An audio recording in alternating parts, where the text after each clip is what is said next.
ஆனால் எனக்கு தெரியலிங்கன்னா நம்முடைய அண்ணன் ஓபிஎஸ் அவர்கள் பிரதமர் அவங்களை சந்திப்பதற்காக அப்பாயின்மெண்ட் கேட்டிருந்தாங்களா என்பது எனக்கு தெரியாது.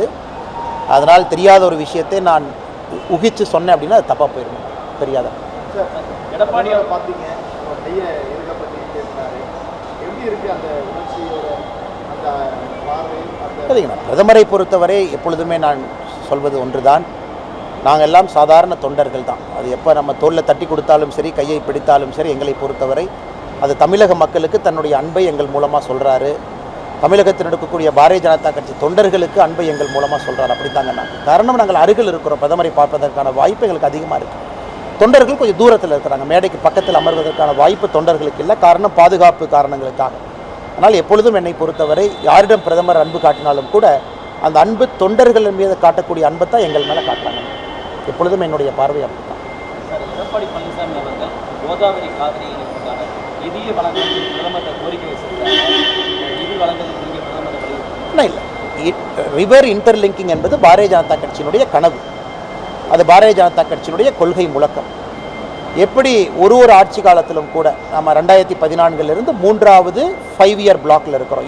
5 வருஷத்தை முடிச்சுட்டு 3வது 5 வருஷம் எப்படி படிப்படியாக ஒன்றொன்றையும் நாம் செய்து கொண்டு வருகின்றோமோ, இந்த நதிநீர் இணைப்பு என்பது பாரதிய ஜனதா கட்சி நிச்சயமாக நடத்தி காட்டிய தீரும். அதில் எந்த மாற்று கருத்தும் இல்லைங்க. அதற்கு இருக்கக்கூடிய பொருட்செலவு நம்ம எல்லோருக்குமே தெரியும்.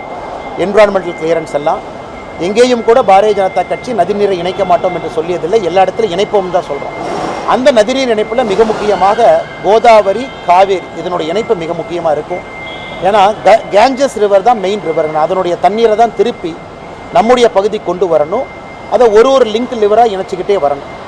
இன்றைக்கி ஒரு பக்கம் பார்த்திங்கன்னா, குறிப்பாக நார்தன் பார்ட் ஆஃப் இந்தியாவில் ஒரு ஆண்டும் வரக்கூடிய வெள்ளப்பெருக்கினால 2.5 லட்சம் கோடி ரூபாய் மக்களுக்கு பொருளாதார இழப்பு ஏற்படுது. 2.5 lakh crore.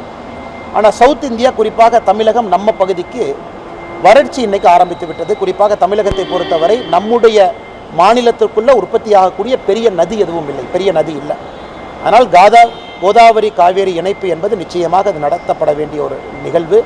அதை இன்றைக்கி இந்தியாவில் ஒரு அரசியல் தலைவரால் அது முடியும் என்றால் அது பாரத பிரதமர் நரேந்திர மோடி அவர்கள் மட்டும்தான். இது தமிழக பாரதிய ஜனதா கட்சியினுடைய கொள்கை முழக்கமும் இதுதான். நிச்சயமாக அதற்கான காலம் வரும் என்பது எங்களுடைய நம்பிக்கை. அதே நேரத்தில் எதிர்க்கட்சி தலைவர் இன்னொரு விஷயத்தையும் நீங்கள் குறிப்பிட்டீங்க. ஃபார்மர்ஸ், நம்முடைய விவசாய நண்பர்களுக்கான சிபில் ஸ்கோர் அது தொடர்ந்து மத்திய அரசு பரிசீலனை பண்ணிக்கிட்டு தான் இருக்கிறாங்க. விவசாயிகளை பொறுத்தவரை சிபில் ஸ்கோரை கொண்டு வருவது கஷ்டம்.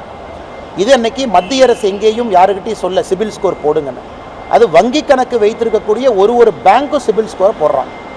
அதனால் நம்மை பொறுத்தவரை விவசாய பெருமக்களுக்கு மாதம் சம்பளம் வாங்குறவங்க கிடையாது. மாதம் சம்பளம் வாங்குறவங்க இஎம்ஐ கட்டுறவங்களுக்கு சிபில் ஸ்கோர் போடலாம். 3 மாதத்துக்கு ஒரு முறை வருமானமோ ஆண்டுக்கு ஒரு முறை வருமானம் வரக்கூடிய விவசாயிகளுக்கு, ஏன்னா பயிர் அறுத்தா தான் வருமானம் வரும், அவங்களுக்கு நம்ம சிபில் ஸ்கோர் போடவே முடியாது. அதனால் அதிலும் பாரதிய ஜனதா கட்சி தொடர்ந்து நாங்களும் உறுதியாகத்தான் இருக்கின்றோம். ஒரு விவசாய பெருமகன் வேறு ஏதாவது ஒரு கடன் கேட்பதற்காக வங்கியை அணுகும் பொழுது அவங்கக்கிட்ட சிபில் ஸ்கோர் கேட்டாங்கன்னா அது தவறான ஒரு நடைமுறை. அது மத்திய அரசும் இதை உணர்ந்து தான் இருக்குதுங்கண்ணா. பிளே ஸ்டோர் மற்றும் ஆப் ஸ்டோரில் இருந்து பாலிமர் செயலியை QR கோடு மூலம் பதிவிறக்கம் செய்யுங்கள். செய்திகளை உடனுக்குடன் பெறுங்கள்.